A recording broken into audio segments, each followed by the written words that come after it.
Most people believe discipline is the golden key. Wake up at 5 a.m., cold showers, no excuses. Follow the routine like a soldier and you'll finally earn your freedom. And you've probably tried it. You downloaded the perfect morning routine, you copied the habits of billionaires, you stacked your life with rules and checklists, and for a while, it felt like you were winning. But then reality punched back. He missed one workout, he stayed up too late one night, and suddenly the whole system collapsed. And that's when the shame comes flooding in. I'm weak, I have no discipline, I'll never get my life together. Here's the harsh truth, it's not your fault, because the way you've been taught about discipline is broken. Discipline isn't the starting point. It isn't the magic switch that turns your life around. The real starting point is freedom. And if you keep trying to force discipline the wrong way, it won't make you stronger. It'll break you. Let me take you back a few years. At the time, I was obsessed with fixing myself. I thought the only way to get my life together was to become hyper-disciplined. No excuses, no slip-ups, just pure willpower. So, I went all in. I built what I thought was the perfect daily schedule. Wake up at 5 a.m., work out, meditate, journal. Every block of time neatly planned. Every second accounted for. And for the first 2 weeks, I felt unstoppable, like a machine. I was proud of myself. I remember walking around with this little glow of superiority thinking, finally, I'm becoming the person I was meant to be. But then the cracks started to show. One night I stayed up late with friends, just a harmless dinner, nothing crazy. But the next morning I stepped through my alarm. And just like that, the dominoes started falling. Missed my workout, skipped journaling, didn't meditate. By noon, I wasn't just behind schedule, I felt like a complete failure. It was as if all the progress I had made had been erased overnight. And the shame hit hard.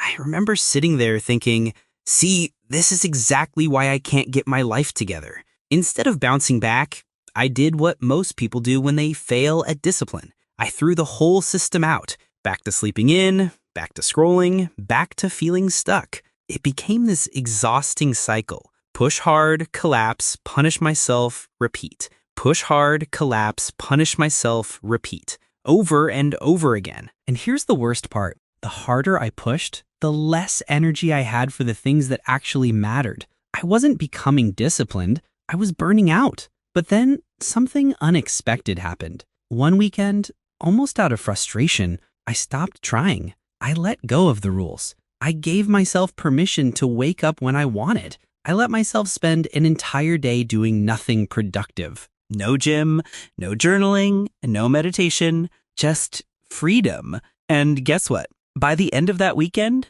something shifted. I actually wanted to get back to work. Not because I forced myself, not because of guilt or shame, but because I felt free.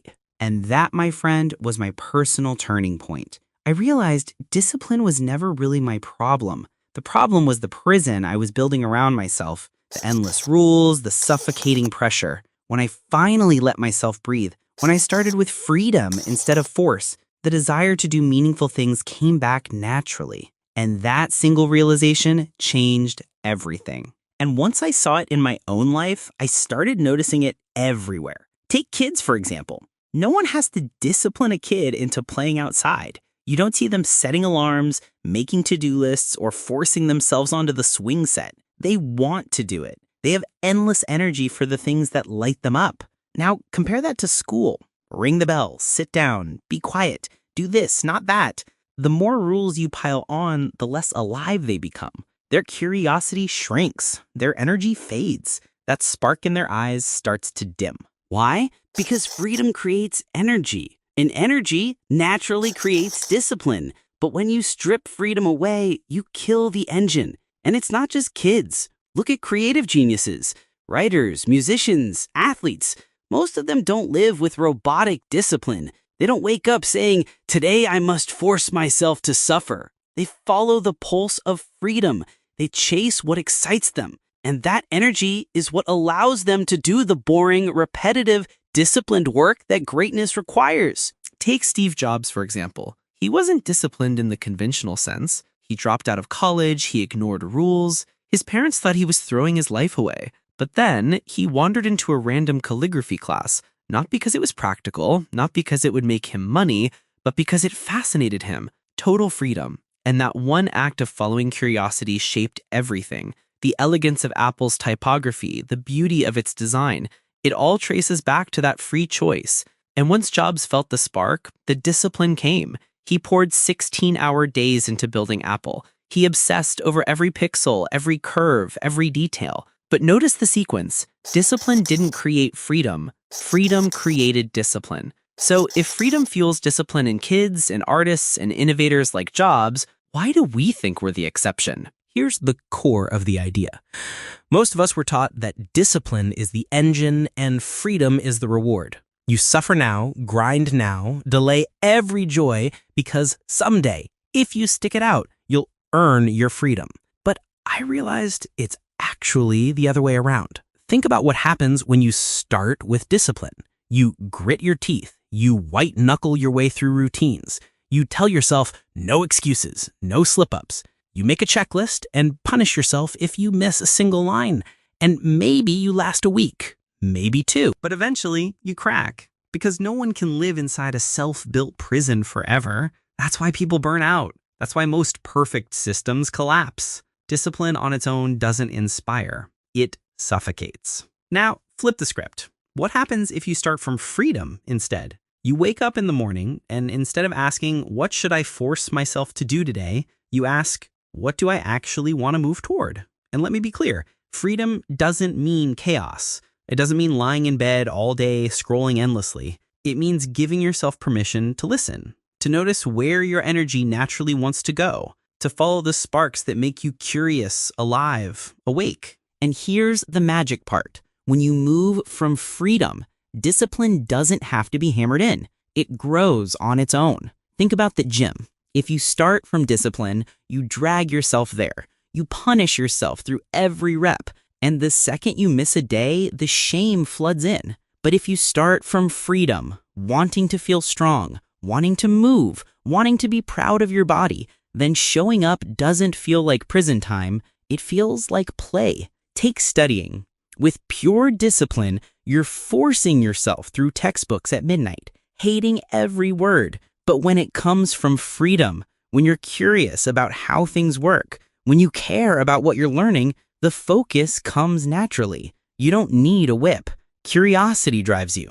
Even work. When it's only discipline, you drag yourself through tasks, just waiting for the clock to hit 5. But when you're fueled by freedom, when the project excites you, when the mission means something, you don't count the hours. You lose track of them. That's the shift. Discipline stops being a cage. It becomes the natural rhythm that follows freedom. And that's the paradox no one tells us. When you start with freedom, discipline doesn't vanish, it multiplies. Now, I know what you're probably thinking. Okay, sounds nice in theory, but if I only do what I feel like, won't I just end up lying in bed, eating junk food, and binge watching Netflix all day? And honestly, that's a fair concern, because if you confuse freedom with laziness, that is exactly what will happen.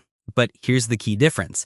That isn't freedom. That's just another form of slavery, not to rules this time, but to your impulses. See, real freedom isn't about indulging every craving that passes through your brain. That's just being on autopilot, letting the cheapest dopamine source control your life. Real freedom is about choosing. It's about pausing long enough to ask yourself, does this actually move me forward, or does this keep me stuck exactly where I am? Think about it. Freedom doesn't mean you eat pizza for breakfast, lunch, and dinner. That's not freedom. That's a stomachache. Freedom means you get to decide, I want to feel energized today. I want to feel light on my feet, so I'll choose something that actually fuels me. See the difference? One comes from impulse, the other from intention. And here's the part most people miss.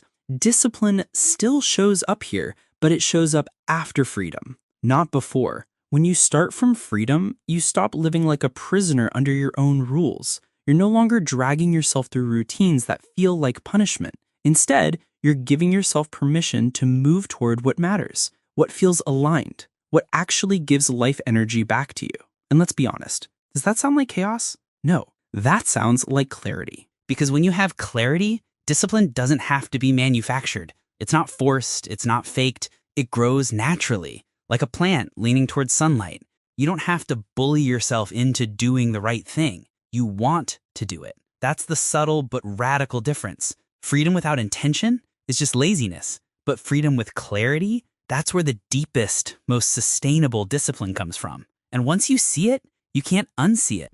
So let's get practical. It's one thing to nod along with the idea that freedom fuels discipline. It's another thing to actually live it. So how do you do that without sliding into laziness or chaos? Step 1, pay attention to your energy. Every day, notice where your energy naturally wants to flow. What are the tasks you can't stop thinking about? What are the things that light you up? What do you start doing and suddenly an hour has passed without you checking the clock? That's not random. That's your compass. Energy points you toward the work that matters most to you. Step 2, remove unnecessary cages. Most people don't fail because they're lazy. They fail because they've trapped themselves in cages of their own making. They stack rule upon rule. I have to wake up at 5 a.m. I have to meditate for 30 minutes. I have to work out 6 days a week. I have to read 50 books this year. And the second they break one of those rules, they feel like a failure. But here's the truth. You don't need 50 rules. You don't even need 5. You only need 1. Keep moving in the direction that matters to you. Strip away the cages that don't serve you.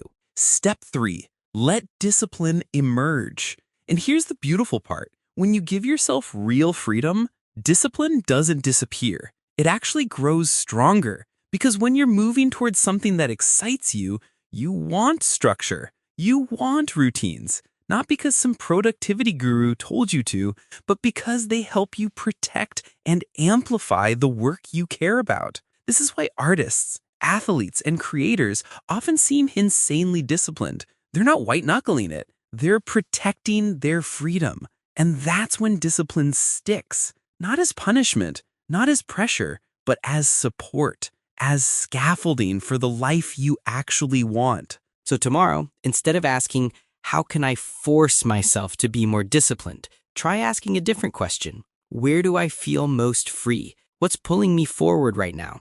And start there. Because if you follow your energy with clarity, discipline won't be something you have to build. It'll be something that builds itself. Here's the big takeaway. You don't earn freedom at the end of discipline. You begin with freedom, and discipline follows. Most people spend their lives trapped in that backward story. They beat themselves up for not being disciplined enough. They live in shame.